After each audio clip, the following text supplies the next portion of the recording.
जनाब पछताएंगे, इश्क इतना न कीजिए जनाब पछताएंगे, रातों को रोएंगे दिन में सबको हंसाएंगे, रातों को रोएंगे दिन में सबको हंसाएंगे। कब्रिस्तान की भी एक हद होती है, कब्रिस्तान की भी एक हद होती है, आप सीने में और कितने गम दफनाएंगे।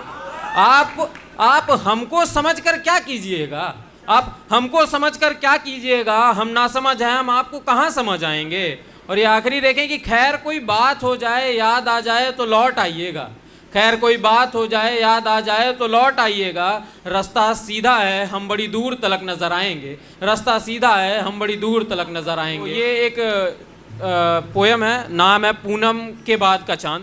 तो मुझे मालूम है कि तुम्हें पूनम के चांद के साथ वक्त बिताना कितना पसंद है। मुझे मालूम है कि तुम उससे बातें करती हो, मुझे पता है कि तुम उसमें अपने जवाबों को खोजती हो। पर क्या तुम्हें मालूम है कि मुझे पूनम के रात के बाद आने वाले चांद से बातें करना कितना पसंद है। मुझे उससे मिलना ज़्यादा पसंद है, मुझे उसको बस निहारते रहना अच्छा लगता है। क्योंकि वह चांद अभी कल ही तो मिला है ना तुमसे और शायद उसमें मैं तुम्हें कहीं ढूंढ पाऊँ, पर शायद या उस चांद से मैं तुम्हारा हाल पूछ पाऊँ, तुम कैसी हो, तुम ठीक हो या नहीं, क्या तुम आज भी वो काली बिंदी लगाती हो या वो माथा सूना ही छोड़ दिया है तुमने, और तुम वो आँखों में ठीक से काजल लगाना सीख गई या अभी फ्रस्ट्रेट होकर उसे एक बगल रख देती हो। वो सारी बातें जो मैं खुद तुमसे पूछना चाहता था, मैं उस चांद से पूछ लेता हूँ। मैं पूछ लेता हूँ उस पूनम के बाद के चांद से तुम्हारा हाल, मैं पूछ लेता हूँ उस पूनम के चांद के बाद से तुम्हें अच्छे से नींद आती है या नहीं। पर वो चांद शायद तुमसे अपनी वफादारी निभाता है, मेरी लाख मिन्नतें करने पे भी मुझे कुछ नहीं बताता है। कोई जवाब नहीं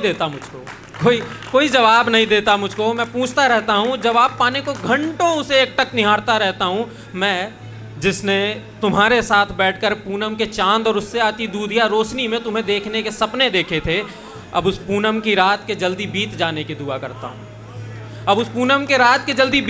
दुआ करता हूँ, ताकि उस चांद से जिसने तुमने घंटों बातें की है उससे अगली रात मिलकर तुम्हारे बारे में पूछ सकूँ।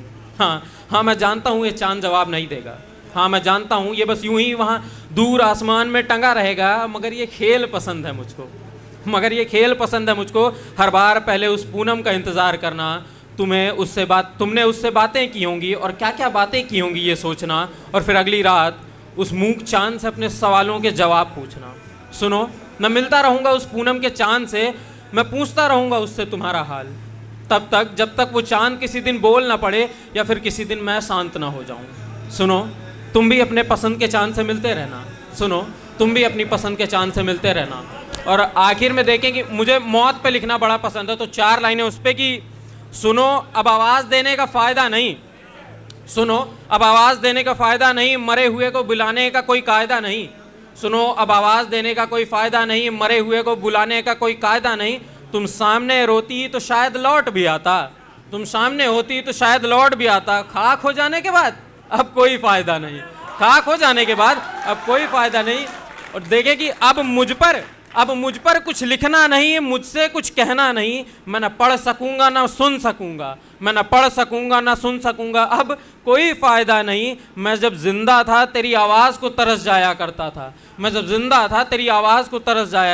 था, सुनो अब अक्षत चीखने का कोई फ़ायदा नहीं। बहुत शुक्रिया भैया, बहुत शुक्रिया।